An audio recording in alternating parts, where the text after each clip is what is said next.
have proposed a land exchange that would grant Doi Unlimited full title to 110,000 acres inside the Yukon Flats National Wildlife Refuge and subsurface title to another 97,000 acres. Doi Unlimited has plans to explore and drill for oil and gas on the lands, and the service has the potential to buy more native lands in Yukon Flats and other refuges. But whoever we got, we have to support each other. I oppose land exchange. I read an article on the news. I told my wife and kids that they said they don't like it. So we have to support each other now against that development in this wonderful land here. Because, again,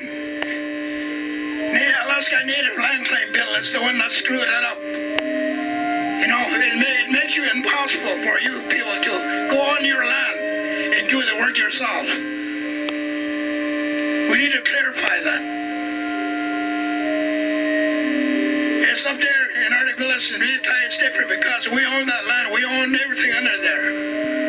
And they don't have to come to anybody else but us to do the work. And we can do it.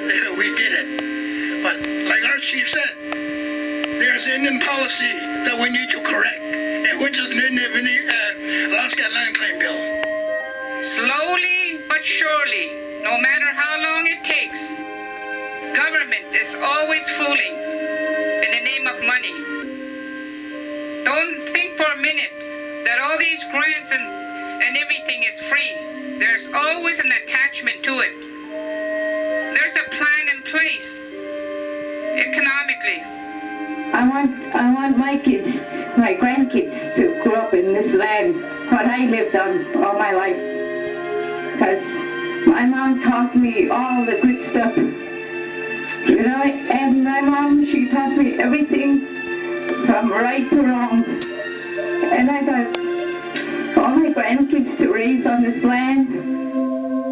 The Yukon Flats National Wildlife Refuge was set aside for the protection of wildlife and the subsistence lifestyle. It was established to conserve fish and wildlife in their natural habitat, including waterfowl and migratory birds such as ducks and geese, Dall sheep, bears, moose, caribou, fur bearers such as wolves, wolverine, lynx, marten, rabbit, and beaver. To fulfill treaty obligations, to help us continue our subsistence way of life and ensure necessary water quality and quantity. The whole money that's over there, they don't care about you guys. When you guys go, when you have kids, taking that land from your kids. Your kids. That's why we need to protect it. So our kids grow off that land. Your grandmother, grandpa lived in that area over there. Your grandma and grandpa was raised over there. I don't think we can be bought. I don't want to be bought. But I believe that if we don't make some decision right now and stand strong right now, all we're going to do is delay this question of development. And if development takes place in the Yukon Flats, maybe not my children, because they're going to see benefits for 40 years only of the life of an oil field. Then they're going to have to face an issue bigger than we're facing right now. Bigger. Our leaders who are not present, from what I understand, they support it. But that's 2 people out of 40, let's say. And that's, I'd just like to let people know that there are a lot of us there in Beaver that don't support this. Grandpa, tell me another story. When you and Grandma was young. Tell me all about the old ways. Before changes has begun. Tell me all about the good times and the way it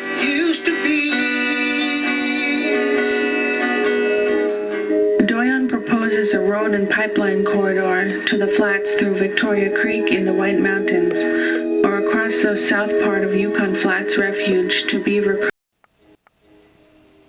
Can they really solve all problems? I'll tell you what, by putting a little bit of cash in your pocket, it's never solved any problems. Let's put something up here, like my brother says.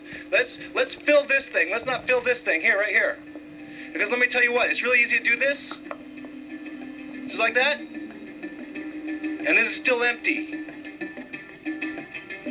I know people from the gwich'in, from the North Slope, and I know some of the people of our generation, younger generation, who are from Kaktovik and a lot of the villages up there. And especially in places like the gwich'in, where their village is completely surrounded now by oil pipeline. The hunters have to go out an additional 40 or 50 miles from their hunting cabins that were outside their village, even to get to some of the animals that they still hunt. And that's not even taking into consideration how polluted that whole land is up there now, and how much of that pollution goes into the animals and the plants and into the people. Oil and gas development could create smog and haze near some villages and cause adverse health effects such as asthma, diabetes, and cancer. It would be bad for the natives. We'll be able to bring home as much as meat as they can. I think it would affect everybody, not only that lives within the refuge, but throughout the whole interior of Alaska.